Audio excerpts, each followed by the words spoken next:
tasya pratita kripaya Shri Gurum tam natosmi. Vandeham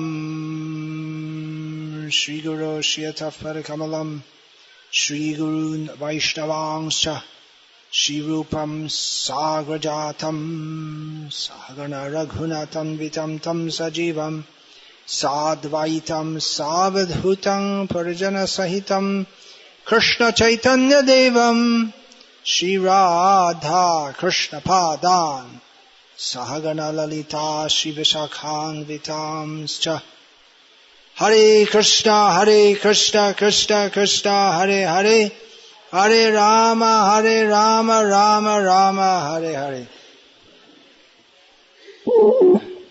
Thank you to all the devotees of participating in this Hare Krishna festival. Devotees have come from Hyderabad, other parts of Telangana, and even from that terrible place called Andhra Pradesh to participate in this festival. Thank you especially to the Rangoli ladies, and very great congratulations to Vishnu Swami Das Adhikari, who has completed covering all the areas, all the towns and villages of Telangana with the Sankirtan Padayatra. Along with his team, they have been on the road for almost 3 years, giving up the comforts of city life and going town to town, village to village, walking in the heat, in the rain. There is sometimes rain in Telangana.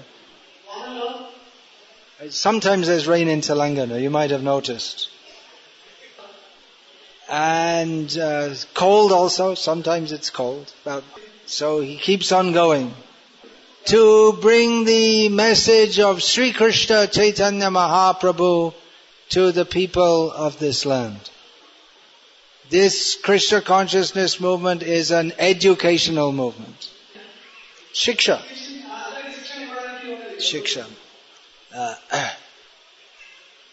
It is not meant for giving the kind of education that you get in the schools and the colleges. The education in the schools and the colleges is how to get a degree so you can get a job and so you can get money. But there's no information about the actual purpose of life.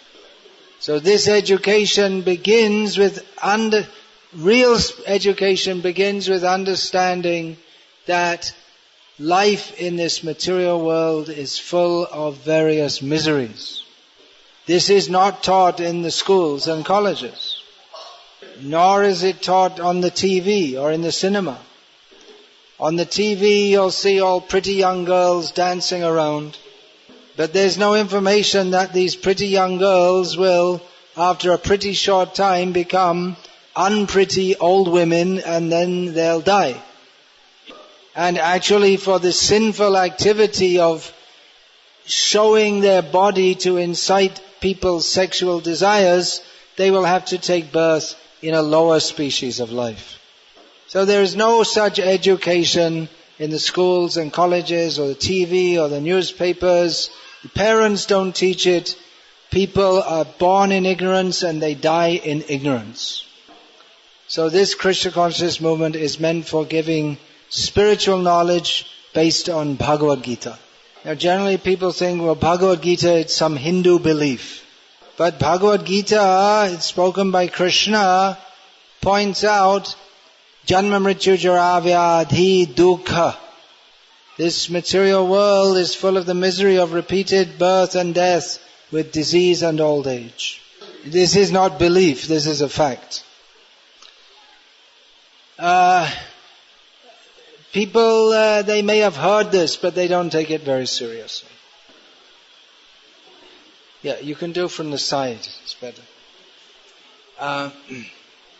They think, well, yeah, okay, that's some kind of... Some Swamis, they say things like that. But anyway, maybe we have to die, but in the meantime we can enjoy ourselves. Here I have a suggestion for a videographer. You could come and sit if you come just here, and you can shoot from there. And then you'll be happy, and everyone else will be happy also. Yeah, just from there. Alright?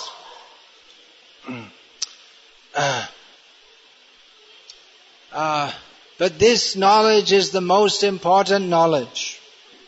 And what to do about it?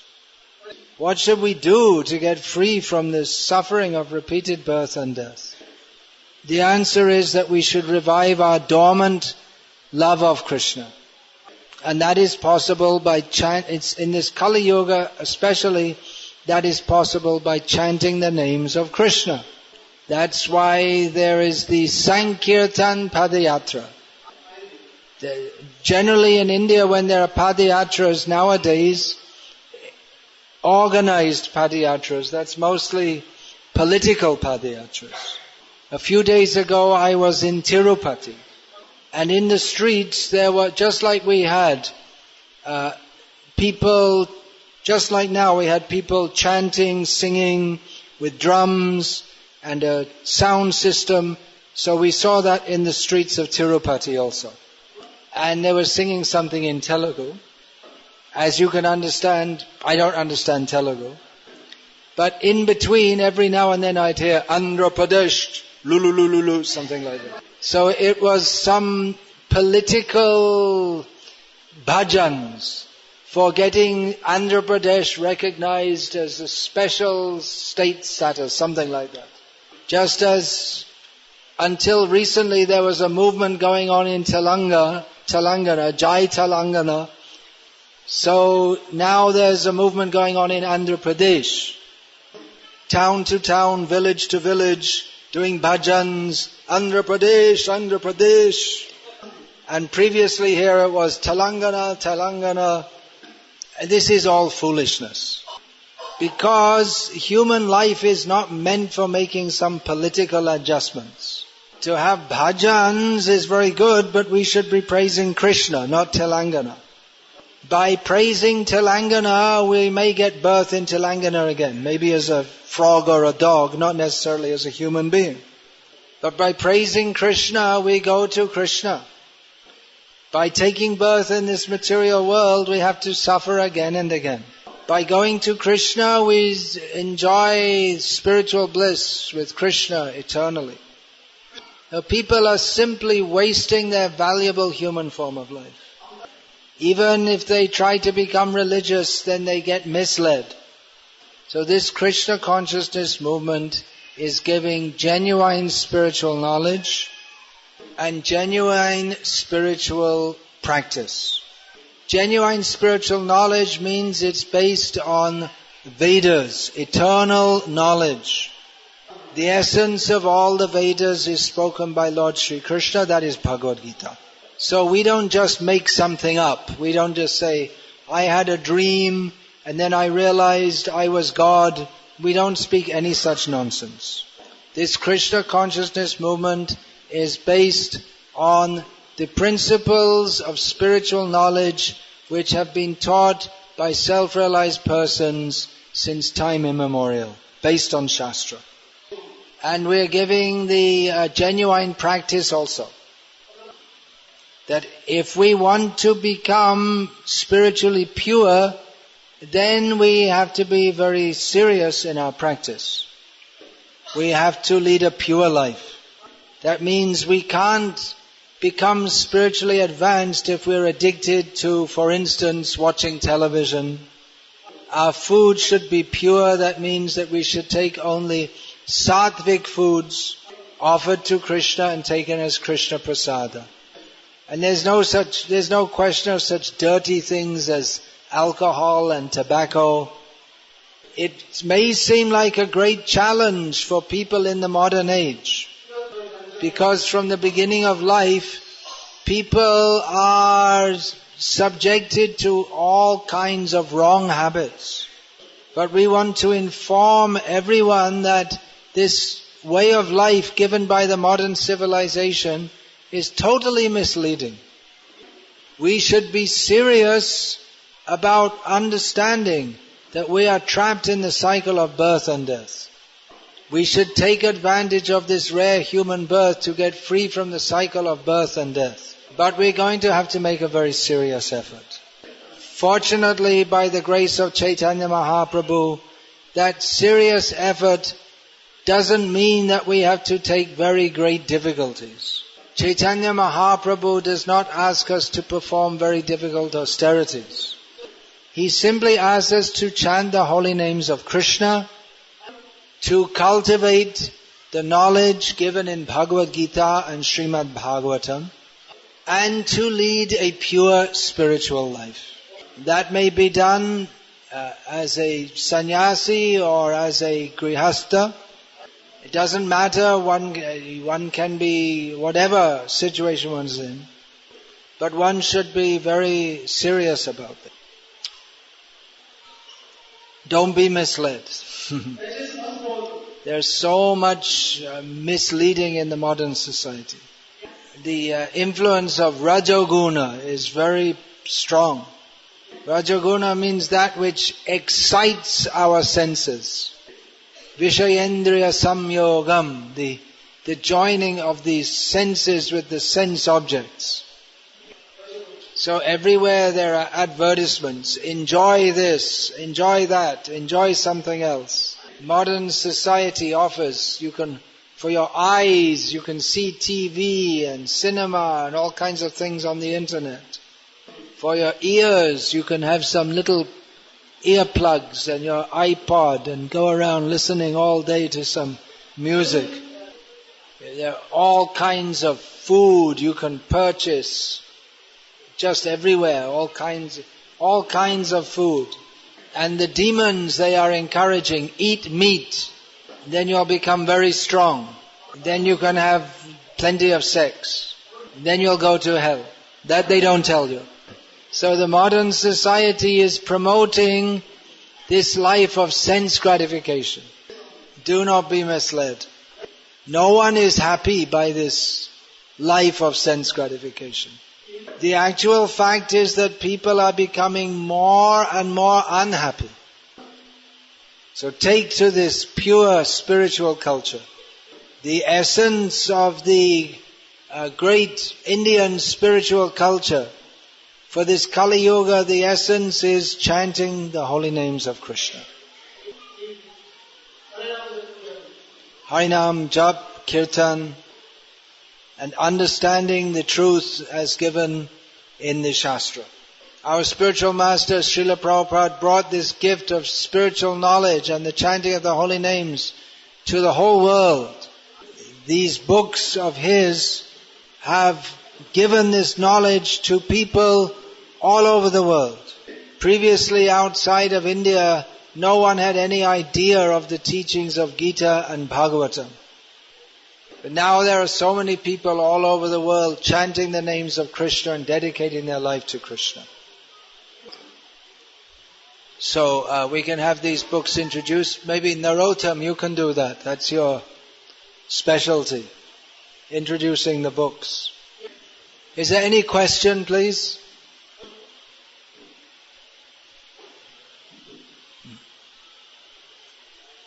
If anyone has any question, they can. Do we have a Vikalt mic? It's cordless mic. If anyone would like to ask a question, they can come up to the front and we'll give the mic. Please come. Rendi. That's one Telugu word, I know.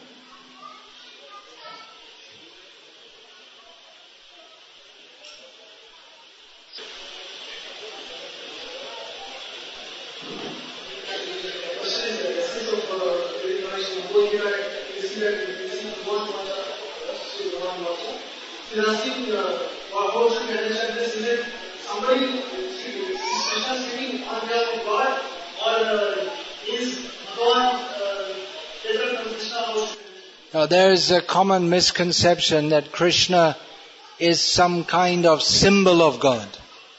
That the highest truth is impersonal or unmanifest, and Krishna is a manifest representative of that.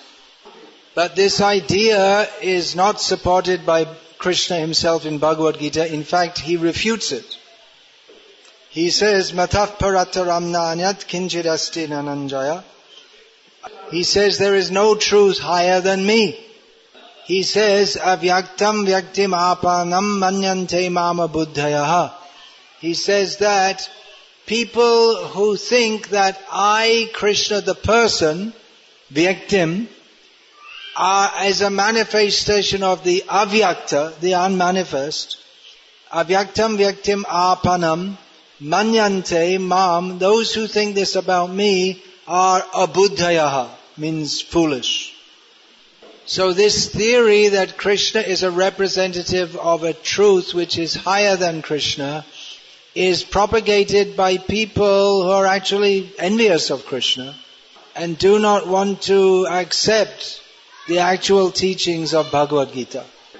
That is why Srila Prabhupada entitled his edition of Bhagavad Gita, Bhagavad Gita as it is, Jata Tata. Before Srila Prabhupada went to the Western countries, there were already about 300 editions of Bhagavad Gita printed. But none of them had become very popular. And no one ever became a devotee of Krishna by reading that.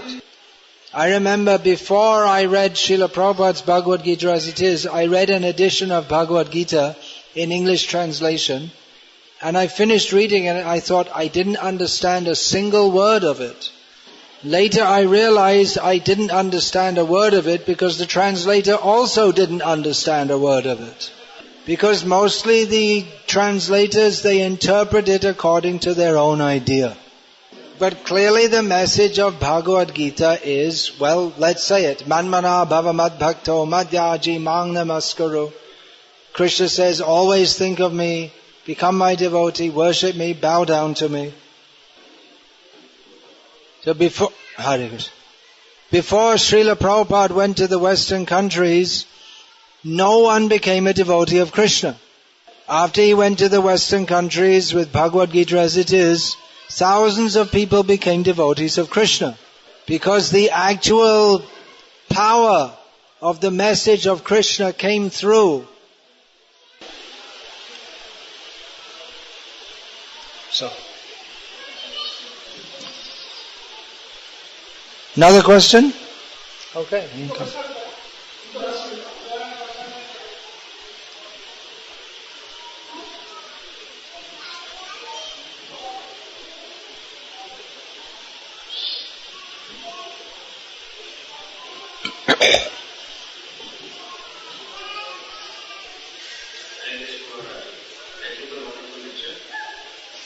Where did you learn that from? What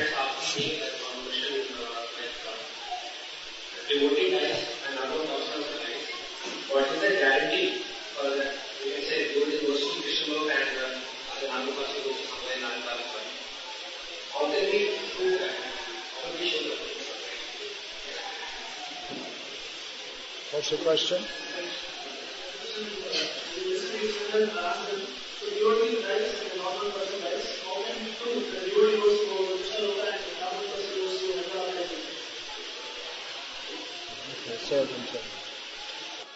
What would you consider would constitute proof?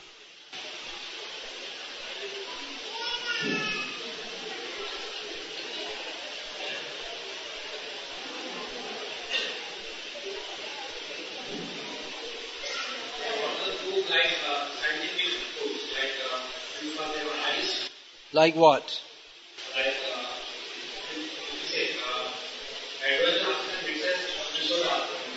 What's that?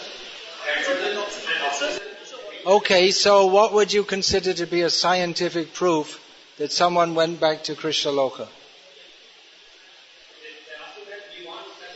Okay, well, like what? Like what? Can you propose an experiment? No, what you told them, but I'm asking you. What would you consider? You want proof, so what would you consider to be proof? Okay, but if you If you saw, someone came and said, I went to Krishaloka, then he's not in Krishaloka. So, you see with your eyes, so many things you see with your eyes are misleading, isn't it? And so many things you don't see with your eyes exist. Have you seen the mind? Have you seen electricity? No. Have you seen black holes in space?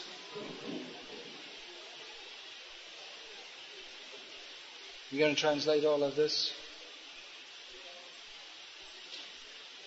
So you ask him that, okay, you want scientific proof. So, do you believe in subatomic particles? You believe in that? In the existence? So have you seen it? But you don't know. They believe in scientific experiments. They don't know. They don't know how to do the scientific experiment. The argument is like Newton's accelerator. No, but you don't know. You don't know what to do. You haven't got a clue what to do. So why do you believe it?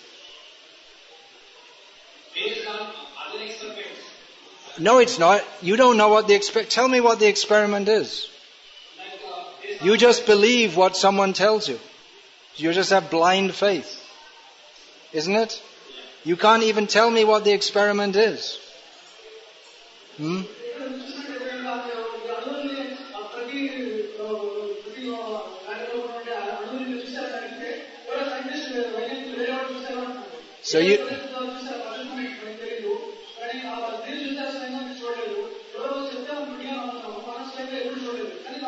So you say you want scientific proof of the soul, but you don't know anything about scientific proof. You just blindly believe what someone tells you, what is called scientific proof. So don't ask foolish questions. Tell him. When you say scientific proof, but you don't even know what scientific proof means. Is there scientific proof of black holes?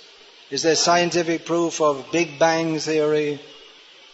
You just believe it because you blindly follow, that's all.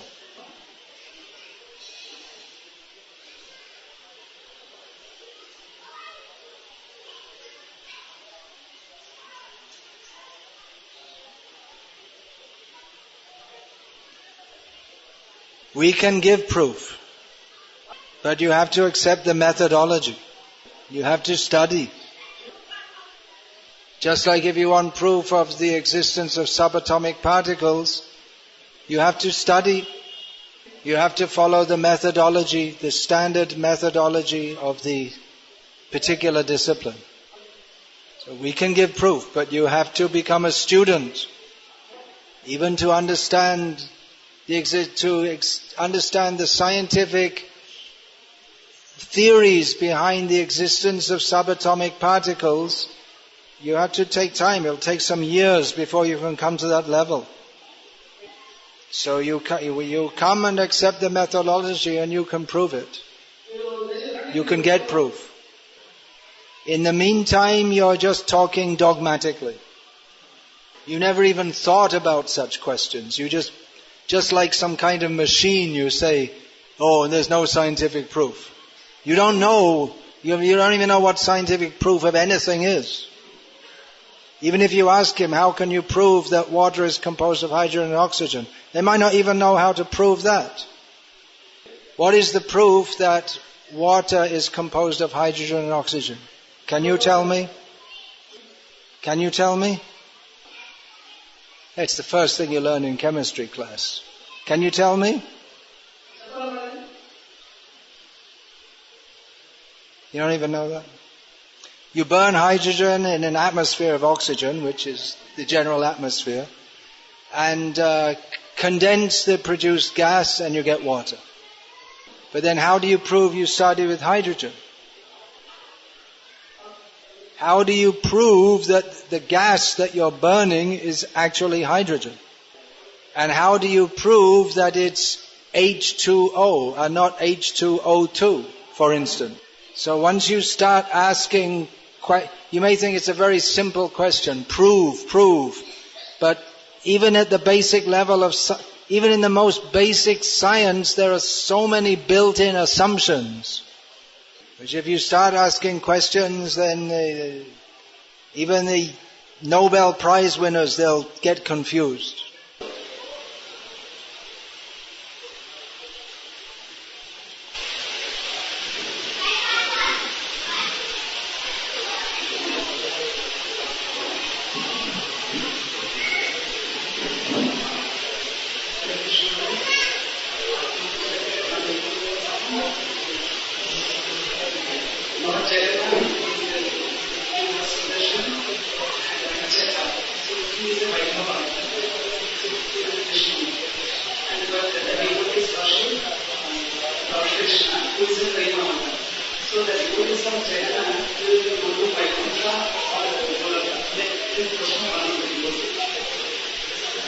What's the question?